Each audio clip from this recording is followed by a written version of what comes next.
Olá! Hoje apresentaremos sobre o tecido nervoso e, ao decorrer do nosso trabalho, explicaremos de uma forma clara e objetiva alguns tópicos como o sistema nervoso central, o sistema nervoso periférico, as células do tecido, sua classificação quanto à função e quanto à forma, e também traremos algumas curiosidades. Porém, não são somente esses tópicos que abordaremos. E os integrantes do grupo são Bruno Tadashi, Camille Eduarda, Gabriel Reis, Gabriele Lopes, Gilferson Silva e Gustavo Guizelli, ambos da turma 31C.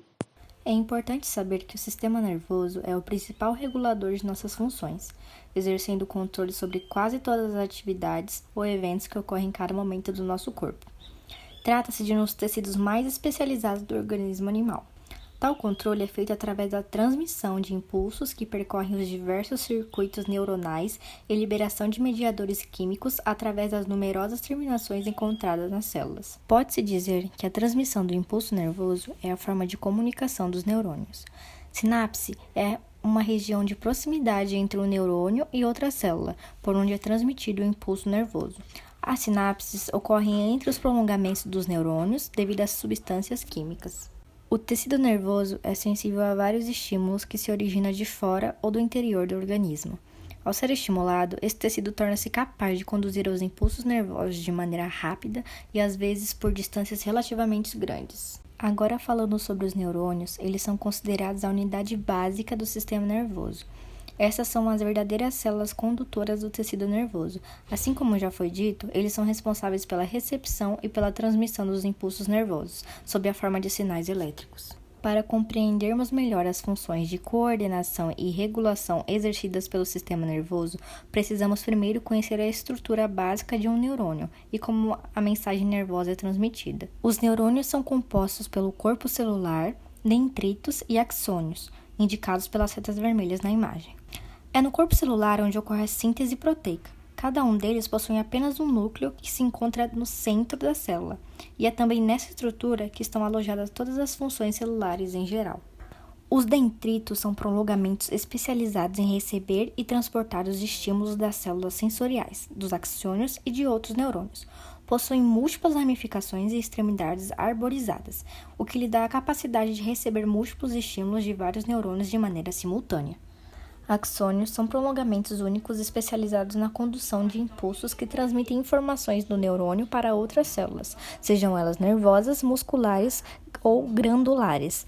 Normalmente existe apenas um único axônio em cada neurônio. Classificação quanto à forma. A classificação dos neurônios. Os neurônios podem ser divididos e classificados segundo algumas características particulares, como a forma e a função. Em relação à sua forma, os neurônios são denominados multipolares quando possuem vários dendritos e um axônio, bipolares quando possuem um dendrito e um axônio, e pseudo-unipolares quando apresentam próximo ao corpo celular, prolongamento único, mas que se divide em dois. Quanto às suas funções, são denominados motores ou eferentes quando controlam órgãos efetores, como glândulas e fibras musculares, sensoriais ou aferente quando recebem estímulos do organismo ou do ambiente, e interneurônios quando estabelecem conexões entre outros neurônios, formando circuitos complexos. Sobre as células da glia. Assim como já foi dito, as células da glia possuem a função de envolver e nutrir os neurônios, mantendo-os unidos. Os principais tipos de células desta natureza são os atrócitos, oligodendrócitos, micróglias e células de Schwann. Células de Schwann. A célula de Schwann é uma célula bem importante. Cada uma forma uma bainha de mielina em torno de um segmento de um único axônio.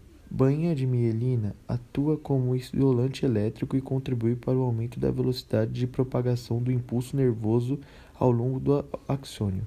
Sem elas, nossos estímulos seriam bem lentos.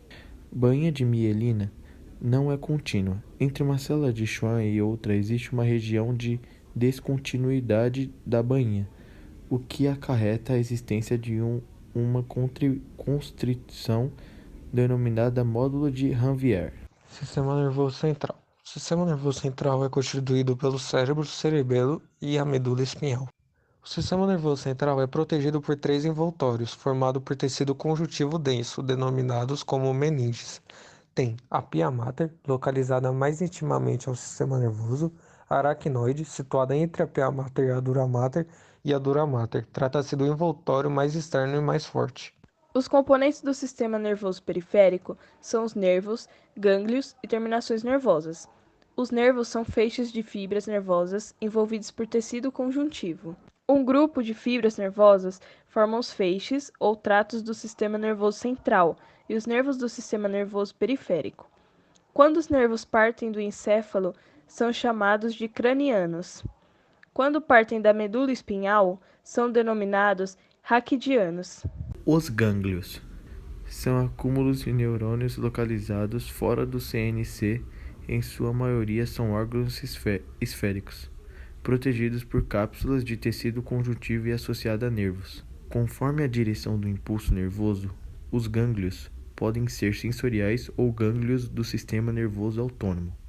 O sistema nervoso autônomo é a parte do sistema nervoso que está relacionada ao controle da vida vegetativa, ou seja, controla funções como a respiração, circulação do sangue, controle de temperatura e digestão. No entanto, ele não se restringe a isso. E isso também é o principal responsável pelo controle automático do corpo frente às modificações do ambiente. O SNA é dividido em duas partes: sistema nervoso simpático ou toracolombar e sistema nervoso parasimpático ou craniosacral. Algumas curiosidades sobre o tecido nervoso é que os seres humanos possuem cerca de 86 bilhões de neurônios, e os neurônios eles não têm a capacidade de se regenerar, ou seja, quando suas ligações são interrompidas, não tem como voltá-las. E de acordo com pesquisas recentes, os seres humanos perdem neurônios com o passar dos anos. Este dado explica a existência de algumas doenças ligadas ao sistema nervoso que estão relacionadas aos idosos, e entre essas doenças estão a demência senil, Alzheimer, Parkinson e entre outras. A cafeína, ela é presente no café, chocolate e alguns outros tipos de chás, é um estimulante do sistema nervoso autônomo, e a especialidade médica que trata do assunto do sistema nervoso é conhecida como neurologia. Bom, esse foi o nosso trabalho, e aqui seguem as referências de onde tiramos todas essas informações. Esperamos que gostem e um forte abraço.